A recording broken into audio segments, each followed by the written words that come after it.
রাজধানীর পঙ্গু হাসপাতালে জুলাই আন্দোলনে আহতদের দেখতে গিয়ে তৎকালীন প্রধানমন্ত্রী Sheikh Hasina no release no treatment order দিয়েছিলেন। এই তথ্য ট্রাইব্যুনালকে জানান দ্বিতীয় সাক্ষী আব্দুল্লাহ আল ইমরান। যদিও আইনজীবী জেরায় দাবি করেন এই অর্ডার দেননি শেখ হাসিনা। বিচারপতি গোলাম মর্তুজা মজুমদারের নেতৃত্বাধীন ট্রাইব্যুনালে এদিন সাক্ষ্য দেন মামলার তৃতীয় সাক্ষীও। পরবর্তী সাক্ষ্য গ্রহণ 6 আগস্ট। শাকের আরজু রিপোর্ট।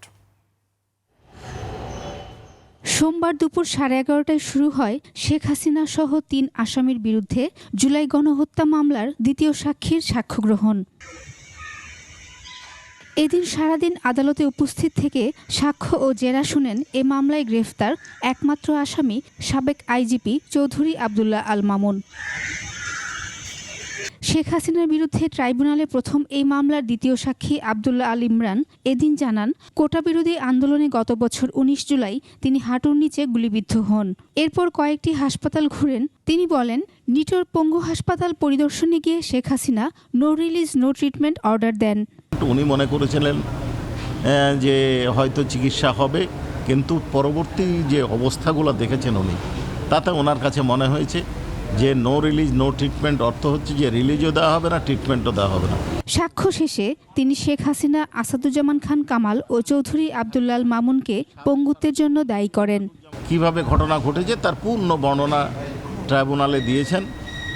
আসামি পক্ষ থেকে তাদেরকে জেরা করা হয়েছে এবং তাদের বক্তব্য উপস্থাপন করছে। পরবর্তী ধার্য তারিখ 6 এবং 7 তারিখ আছে। আমরা বাকি ধার্য তারিখে পর্যায়ক্রমে সাক্ষী উপস্থাপন করব। জেরায় শেখ হাসিনার আইনজীবী বললেন, সাক্ষী ভিন্নমত হওয়ার কারণে শেখ হাসিনার বিরুদ্ধে অসত্য বক্তব্য দিয়েছেন। আসাদুজ্জামান খান কামাল, চৌধুরী আবদুল্লাহ আল মামুন, ওবায়দুল কাদের এবং শামীম ওসমানকে দায়ী করেছেন কেউ কেউ, আবার কেউ 2-1জনকে বাদ দিয়েছেন। তো সকলেই 3জনই শেখ হাসিনাকে দায়ী করেছেন। এরপর শুরু হয় তৃতীয় সাক্ষী পারভিনের সাক্ষ্য গ্রহণ। 2024 সালের 18 জুলাই যাত্রাবাড়িতে কাজ থেকে ফেরার পথে একজন গুলিবিদ্ধ ব্যক্তিকে বাঁচাতে গিয়ে পুলিশের গুলিতে একটি চোখ হারান তিনি, যার জন্য তিনি দায়ী করেন শেখ হাসিনাকে। যে আপনি অসত্য কথা বললেন।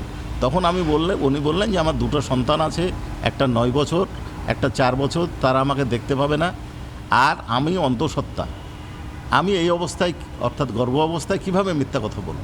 আমি যা বলেছি সঠিক বলেছি। এই মামলার প্রথম সাক্ষী জুলাই আন্দোলনে আহত খোকন চন্দ্র বর্মন সাক্ষ্য দিয়েছেন গত 3 আগস্ট। শাকের আরজু, 21 টেলিভিশন, ঢাকা।